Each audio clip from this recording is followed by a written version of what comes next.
Tapi di dalam DAP kita pun faham orang yang banyak mengeluarkan kenyataan-kenyataan yang boleh menyinggung hati orang Melayu, boleh menyinggung hati orang Islam, yang boleh menyinggung hati kawan-kawan dalam kerajaan perpaduan. Rata-ratanya golongan DAP lama, kan? Orang macam Tony Puar, Ramasamy, Lim Kit Siang. Kenyataannya memang mengguriskan, tetapi itu bukan mewakili kepimpinan DAP sedia ada.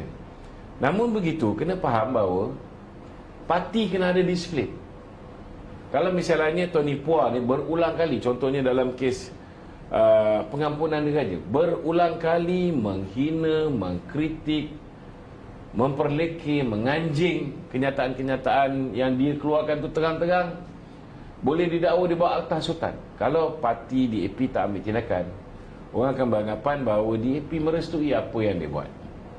Kalau Pak Hassan Karim tidak diambil tindakan, orang akan beranggapan bahawa PKR merestui apa yang Hassan Karim buat. Jadi saya ucap jutaan terima kasih kepada YB Fahmi Fazil yang telah membuat satu teguran yang keras ke atas YB Hassan Karim. Dalam UMNO pun, walaupun kita dah pecat Hisham Jalil, ada juga satu dua yang mengeluarkan kenyataan yang bagi saya memang boleh mengundang kritikan, kan? Cuma saya nasihatkan kepada sahabat-sahabat, kita dah setahun dah ni, nak kerajaan ni kekal kita nak, kan? Jadi kalau tidak mahu kerajaan ni tumbang, kita kena bijaksana. Orang macam Dr. Akmal, bila dia keluar kenyataan, kita tahu siapa belakang dia, kan?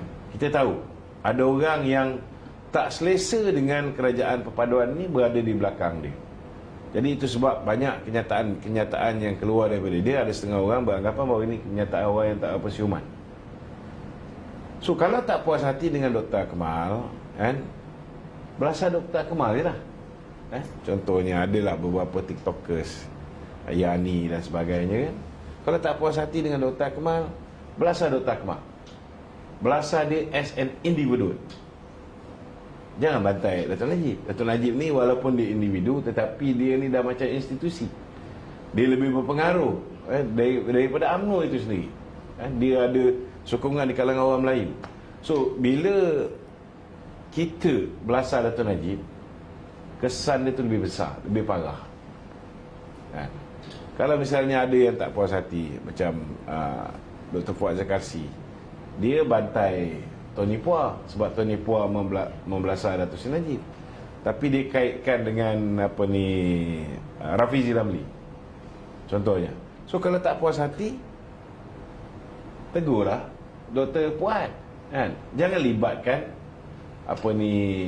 Datuk Seri Najib. So benda-benda macam ni kita kena faham. Dalam kita berada di dalam sebuah bahtera ni, kita kena belajar berkawan. Ni nak kena faham, kan? Kita di peringkat BN, apa saja kita cakap tentang pemimpin-pemimpin Pakatan Harapan, patut kita dah zip mulut kita dah. Cukup lah. Yang dah lepas-lepas lah. Kita dah buka buku baru, duduk bawah satu bumbung. So we got to stop criticizing our leaders, kawan-kawan dalam satu pasukan, menggunakan bahan-bahan lama. Sama juga dengan kawan-kawan dalam Pakatan Harapan. Dia tak puas hati dengan Datuk Najib ke, Datuk Zahid ke, letak tepi. Kita dah dalam satu pasukan. Kita cari benda yang boleh menjadi titik persamaan, dan kita elak daripada mengulang perkataan-perkataan, ayat-ayat yang kata orang tu boleh menyebabkan api yang kecil tu seolah-olah dicurah dengan minyak tanah. Jadi pemberontakan itu akan menjadi makin dahsyat. Rasa tak puas hati di kalangan ahli-ahli parti komponen kerajaan perpaduan ni akan mula berputih, kan? Kita punya proses asimilasi ataupun proses kita nak merapatkan hubungan ni pun belum selesai lagi. Itu sebab saya setujulah dengan pandangan sahabat-sahabat bahawa kita perlu segerakan untuk kita punya konvensyen kerajaan perpaduan di setiap negeri ni. Alhamdulillah, kita ucap terima kasih dan tahniah kepada Perak kerana telah memulakannya, dan kita harap negeri-negeri lain pun ikut serta.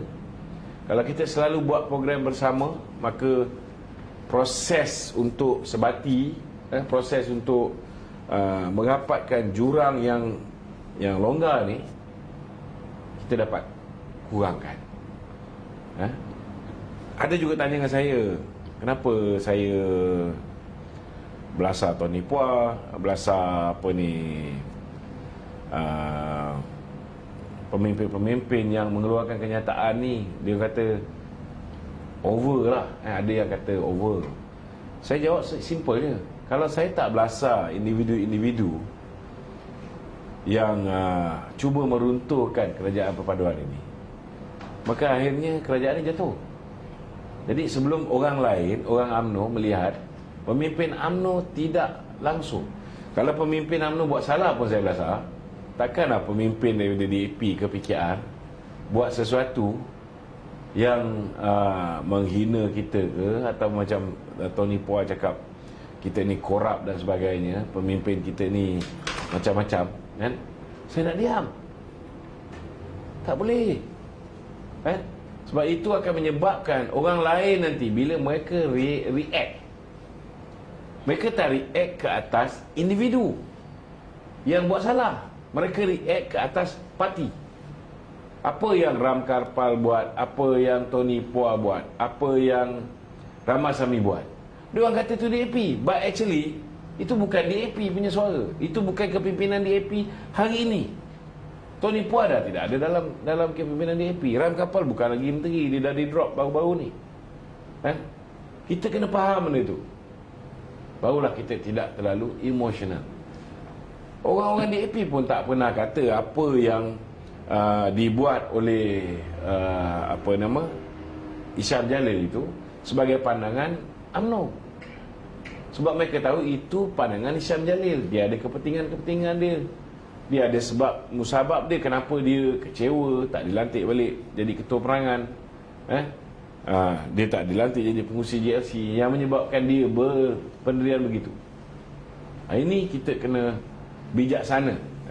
Kalau nak tengok kerajaan perpaduan ni terus kekal lah. Tapi kalau ada yang dah rasa macam boring, penat jadi kerajaan, nak jadi pemangkang, silakan. Buatlah apa nak buat, kan? Kita cuma boleh bagi nasihat.